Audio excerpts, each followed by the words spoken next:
कहते हैं कि जिसके इरादे मजबूत होते हैं उसकी किस्मत कभी कमज़ोर नहीं होती। नमस्कार साथियों, मैं डॉक्टर ओपी चौधरी आप सभी का इम्पैक्ट एजुकेशन हब के इस ऑनलाइन प्लेटफॉर्म पर हार्दिक स्वागत करता हूं। दोस्तों, आज के इस प्यारे से सेशन में हमारे साथ में है डॉक्टर राकेश जांगीर सर, जो कि वर्तमान में डबल के पद पे पोस्टेड हैं। तो आज इनसे अपन जानेंगे कि इनकी सफलता का आखिर राज क्या है, कैसे इन्होंने ये मुकाम है वो हासिल किया है। तो सबसे पहले तो बेसिक चीज़ें मैं इनसे पूछना चाहूँगा कि अपने बारे में जो हमारे व्यूअर्स हैं उनको बताएं। जी सर।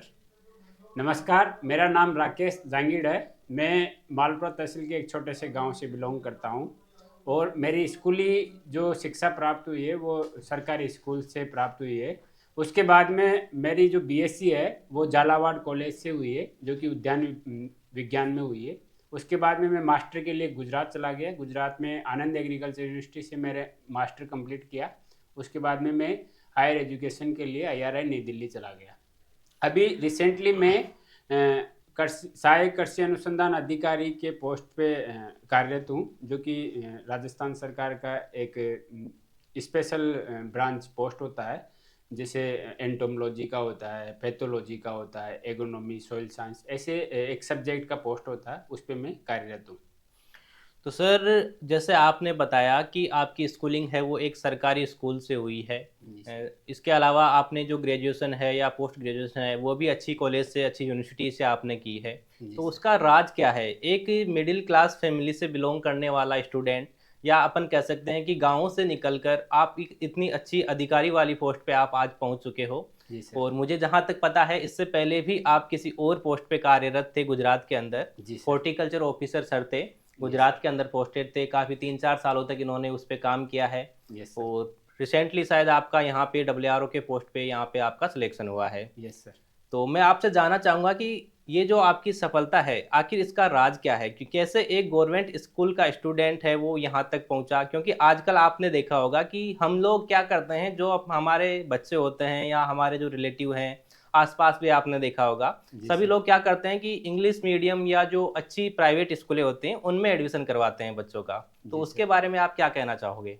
सर देखो, मीडियम कोई बैरियर नहीं होता और सफलता का कोई शॉर्टकट नहीं होता। बिल्कुल। बेसिकली अगर शॉर्टकट से कोई भी चीज़ होता है तो वो आपको एक शॉर्ट टाइम शॉर्ट का टाइम के लिए होती सफलता है, के लिए बिल्कुल। हो सकता है। आपको अगर लॉन्ग टर्म सफलता चाहिए और अगर आपको लंबा कोई सफलता के लिए आप लड़ते हो तो लंबी तैयारी बहुत ज़रूरी होता है। इसके लिए आपको मेहनत टेबल पे करना पड़ता है। टेबल पे आप कितना टाइम पुस्तकों को दे रहे हो, बुक, और आपकी स्ट्रेटेजी क्या रहती है। और खास तौर पे कंपटीशन एग्जाम की मैं बात करूँ तो competition exam is different from our different exams like written exams, जी। 12th एग्जाम और बीए एग्जाम या बीएससी एग्जाम। तो कंपटीशन एग्जाम का जो स्ट्रेटेजी होती है वो मोर इम्पोर्टेंट होती है। और देखो, सफलता के लिए एक ही होता है कि आपको कंटिन्यूअस मेहनत करना पड़ता है और मेहनत सही डायरेक्शन में करना पड़ता है। जी, बिल्कुल, सफलता उन्हीं को मिलती है जो लगातार मेहनत करते रहते हैं। क्योंकि सर ने कहा कि सफलता का कोई शॉर्टकट नहीं होता। यदि शॉर्टकट में आपको कोई सफलता मिल रही है तो वो टेम्परेरी सफलता है, परमानेंट नहीं है, वो शॉर्ट टाइम के लिए आपको मिल सकती है। तो सर, मैं आपसे जानना चाहूँगा कि जो डब्ल्यू की पोस्ट राजस्थान के अंदर होती है, जी तो सर। उसकी बेसिक क्वालिफिकेशन है वो क्या होती है? सर, डबल आर के लिए जो बेसिक क्वालिफिकेशन होती है वो मास्टर डिग्री होती है कंसर्न सब्जेक्ट में। जैसे उद्यान विभाग में तो आपकी मास्टर डिग्री चाहे फल विज्ञान में हो, चाहे सब्जी विज्ञान में हो, चाहे अपनी फ्लोरिकल्चर में हो, आप तीनों डिग्री, या जो पोस्ट हार्वेस्ट मैनेजमेंट है उनमें भी अगर आपकी डिग्री है तो वो इस पोस्ट के लिए एलिजिबल क्राइटेरिया सिचुएट करता है। तो बेसिकली आपको जैसे ही मास्टर कंप्लीट हो जाती है, वैकेंसी आती है, तो आपको प्रिपरेशन करना चाहिए। अच्छा सर, मैं आपसे साथ में ये भी जानना चाहूँगा कि क्योंकि जो भी हमारे स्टूडेंट हैं जो बीएससी एग्रीकल्चर कर रहे हैं या बीएससी हॉर्टिकल्चर कर रहे हैं, और या जिनका सपना है कि मास्टर डिग्री करें और उसके बाद में एक अधिकारी पोस्ट पे वो कार्यरत हो, जी पोस्टेड हों, जी सर। तो वो सब लोग जानना चाहते हैं कि जो आपने डबल की प्रिपरेशन की है यस या सर। आप डबल आज हो, तो यस सर। उसके लिए आपने किस प्रकार से मेहनत की, किस प्रकार से आपने ये मुकाम है वो हासिल किया है? क्योंकि आपने एक नहीं कई एग्ज़ाम्स आपने क्रैक किए हैं। जैसे आपने जेआरएफ एग्ज़ाम है वो क्वालिफ़ाई किया है, एसआरएफ आपने क्वालिफ़ाई किया है, जी सर। साथ में आप हॉर्टिकल्चर ऑफिसर रहे गुजरात के अंदर और यस। वर्तमान में यहाँ राजस्थान में पोस्टेड हो। तो यस सर। बच्चों को कुछ ऐसा बताइए जो वो आसानी से इस मुकाम तक पहुंच सके। जी सर। बेसिकली जैसे कंसर्न सब्जेक्ट में मास्टर होता है तो सब्जेक्ट की नॉलेज तो आ जाती है। सब्जेक्ट की नॉलेज की मैं बात करूं तो जैसे हॉर्टिकल्चर में जो मेन मेन बुक्स होती है, जैसे एस एन गुप्ता है, ग्लस्टस है, अभी जो एसेंस ऑफ हॉर्टिकल्चर है, फ्लोरिकल्चर की देशराज है, डी सिंह की अपनी वेजिटेबल साइंस की है, तंबूराज है, ऐसी जो बुक्स है, जो बेसिक बुक है, वो कंप्लीट आप मास्टर में कर लेते हो तो आपको जो कंसर्न सब्जेक्ट है उसमें ज़्यादा आपको एफर्ट नहीं डालने की ज़रूरत थी। पर्टिकुलर मैं बात करूँ राजस्थान सरकार की, तो इसमें जो जीके वाला जो पार्ट होता है, उस जीके वाले पार्ट को अपने को अच्छे से स्ट्रेटेजी बना के और अच्छे से नोट्स कोचिंग का सहारा लेके या नोट्स तैयार करके और सेल्फ आपको स्टडी करोगे तो आप वो जो कोचिंग वाला जो जीके वाला जो पार्ट है वो आप निकाल सकते हो। और जीके वाला पार्ट जिसका स्ट्रांग होता है उसके हाथ में नौकरी है सर आज के टाइम। जैसा कि राजस्थान में अभी ऐसा भी कुछ कर रखा है कि 40% मार्क्स है वो आपके हर पेपर में आने चाहिए। जी सर। तो ज़्यादातर जो एग्रीकल्चर के स्टूडेंट होते हैं, सब्जेक्ट तो कहीं ना कहीं वो क्लियर कर लेते हैं, लेकिन जो जनरल नॉलेज होता है उसमें वो कहीं ना कहीं पीछे रह जाते हैं और सिलेक्शन से वंचित रह जाते हैं। तो आपको ध्यान रखना है, यदि आप भी ऐसी किसी वैकेंसी की प्रिपरेशन कर रहे हो तो आपका जो जीके का पोर्शन है वो भी स्ट्रांग होना चाहिए। उसके लिए भी आपको मेहनत है वो करनी पड़ेगी, तभी आपका सिलेक्शन है वो हो पाएगा। साथ ही सर मैं आपसे ये जानना चाहूँगा कि जो डब्ल्यूआरओ की पोस्ट अपने राजस्थान में होती है, जैसे आप हॉर्टिकल्चर से हैं, तो क्या आपका वर्क रहता है इसके अंदर? बेसिकली ये जो असिस्टेंट एग्रीकल्चर रिसर्च ऑफिसर होता है, ये रिसर्च विंग होता है। अब जैसे एग्रीकल्चर डिपार्टमेंट में एक एक्सटेंशन डिवीजन होता है और एक रिसर्च का विंग होता है। तो ये जो एआरओ वाला जो पोस्ट होता है ये रिसर्च का विंग होता है। तो स्टेट लेवल पे जो भी फार्मर जो प्रैक्टिस करते हैं उस पर हम रिसर्च करते हैं। रिसर्च का बेसिकली जो एडेप्टिव ट्रायल सेंटर होता है या सेंटर ऑफ एक्सीलेंस होता है, वहाँ पे ये जो पद होता है राज्य सरकार का, वहाँ पोस्ट मिलती है सर। तो ये जो डब्ल्यूआरओ की पोस्ट है, इसके बाद में इसमें कुछ प्रमोशन भी होता है या केवल यहीं तक सीमित रह जाते हैं? जी सर, प्रमोशन की बात करें तो प्रमोशन इसमें जैसे डबल एआरओ से एआरओ में होता है। और इसमें एक फ़ायदा ये रहता है कि एआरओ से एडी जो असिस्टेंट एडिशनल, डायरेक्टर हाँ। होता है, असिस्टेंट डायरेक्टर नहीं बन के सीधा इसमें डिप्टी डायरेक्टर ऑफ एग्रीकल्चर बनता है। तो ये तो काफ़ी अच्छी ये बात है इसके एक अंदर। अच्छी बात है, एक ये अच्छा इसमें एक एक जो प्रमोशन है उसका वो एक फ़ायदा हो जाता है।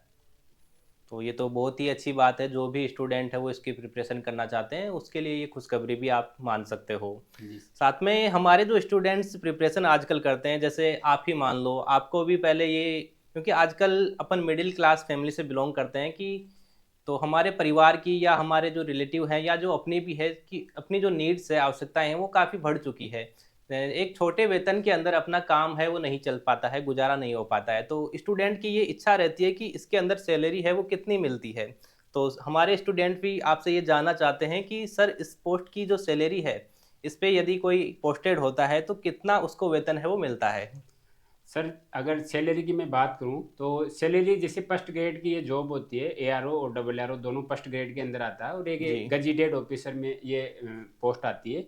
तो प्रोबेशन काल में अपने राजस्थान सरकार के जो रूल्स रेगुलेशन होते हैं वो प्रोबेशन काल में हाफ सैलरी या फिक्स पे देते हैं। तो हम्म। फिक्स पे की मैं बात करूँ तो 31,100 रुपये मिलते हैं। और एआरओ की बात करूँ तो 39,600 रुपये मिलते हैं। और जैसे ही आपका प्रोबेशन कंप्लीट होता है तो डबल एआरओ की जो सैलरी होती है वो नियर बाई 75,000 हो जाता है एज पर सेवन्थ पे ग्रेड, सेवन्थ।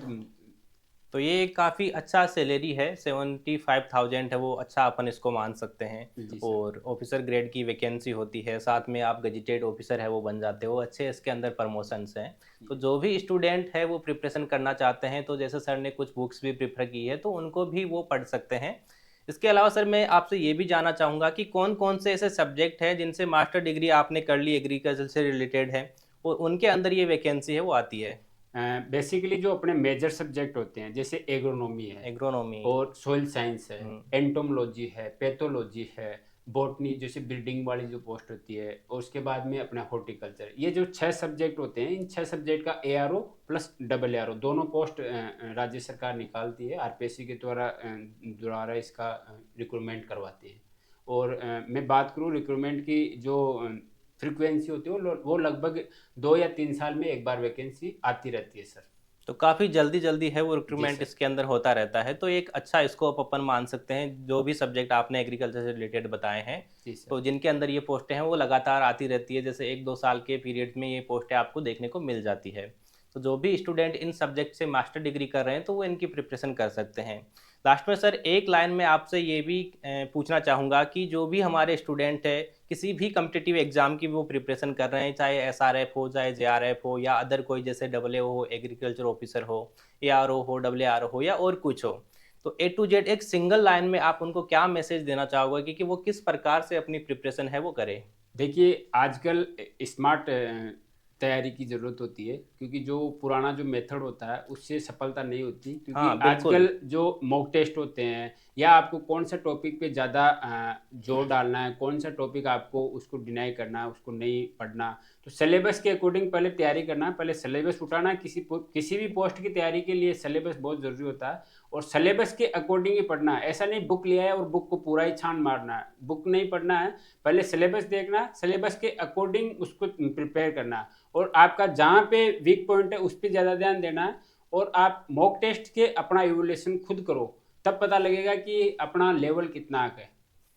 बिल्कुल सर, आपने जैसा बताया कि सिलेक्शन के लिए आजकल काफ़ी मेहनत स्टूडेंट को करनी पड़ती है, क्योंकि पढ़ाई तो सभी लोग करते हैं, लेकिन स्मार्ट स्टडी आपको करनी है, सिलेबस के अकॉर्डिंग आपको पढ़ना है, लिमिटेड चीज़ें आपको पढ़नी है। ऐसा नहीं है कि कई बुक्स आप पढ़ रहे हो एक ही सब्जेक्ट के लिए, एक ही कंटेंट के लिए, तो उनमें कहीं न कहीं स्टूडेंट है वो कन्फ्यूज़ हो जाता है।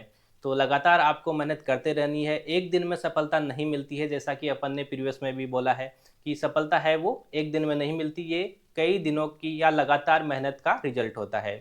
तो ऐसे ही सेशंस में हम और भी आपसे मिलते रहेंगे और बाकी आप लोग कमेंट करके हमें बताएं कि आज का जो सेशन था वो आपको कैसा लगा। साथ में आप लोगों को वीडियो को शेयर भी करना है और कमेंट करके आपको ये भी बताना है कि अगला जो सेशन आप चाहते हैं वो किस पे हो, कौन सी पोस्ट पे हो या किसी एग्ज़ाम से रिलेटेड हो या सिलेबस से रिलेटेड हो या और कोई स्ट्रेटेजी है वो आप जानना चाहते हो तो उससे रिलेटेड हो, तो हमें ज़रूर बताइए। मिलते हैं नेक्स्ट सेशन में, तब तक के लिए धन्यवाद।